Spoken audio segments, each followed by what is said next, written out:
Ésaïe prévoit l'étonnement, les doutes qui s'élèveront dans les cœurs des hommes, à lui, à l'écoute de son message. Qui a cru à notre prédication? Littéralement, qui a cru à ce que nous avons entendu? Il a prévu l'étonnement. À qui le Seigneur s'est-il révélé, s'écrit-il, alors qu'il décrit un Christ sans apparence, croissant devant l'Éternel comme un rejeton, comme un faible arbrisseau hors d'une terre desséchée. Et cependant, qu'ils étaient précieux aux yeux de Dieu, ce faible arbrisseau, cette branche qui porterait du fruit. Ésaïe 11:1. Le plan de choix Israël, Ésaïe 5:7, avait frustré les espérances du divin vigneron, et sa vigne était devenue stérile. Le Christ était le rameau sortant du tronc d'Isaïe, le rejeton naissant de ses racines qui porterait le fruit attendu. Bien qu'aux yeux des hommes, il n'eût en lui quoi que ce soit pour le faire aimer ou désirer. Il n'a ni beauté ni éclat pour attirer nos regards, ni rien dans son aspect qui pût nous le faire aimer. Il était méprisé et abandonné des hommes. Homme de douleur, connaissant la souffrance.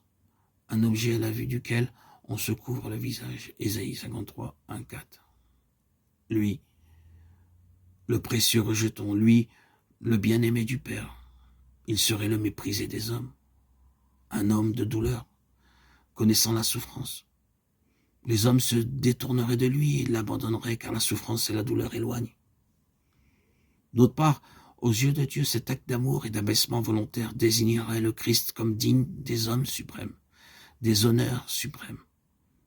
Son serviteur juste serait exalté, haut, élevé. Mais aux yeux des hommes, il serait un sujet d'étonnement dont on se détournerait, tant son visage est défait.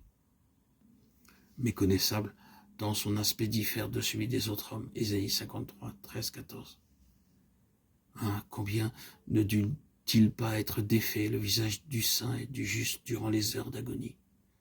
L'agonie en Gethsémane, l'agonie du supplice. Combien douloureux le visage ensanglanté sous la couronne d'épines. Combien affaissé et brisé le corps déchiré par les lanières armées de pointes du fouet romain.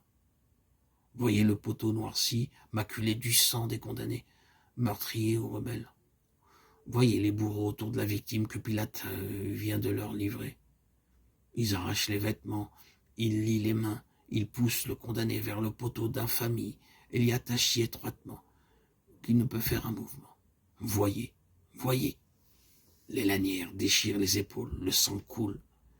Bientôt, le dos n'est plus qu'une immense plaie. Et l'horrible supplice dure un long quart d'heure. Un manteau de pourpre est alors jeté sur le corps lacéré. Des épines sont tressées en couronne et pressées sur le front de la victime. Oh, amour insondable, que n'as-tu pas souffert pour moi?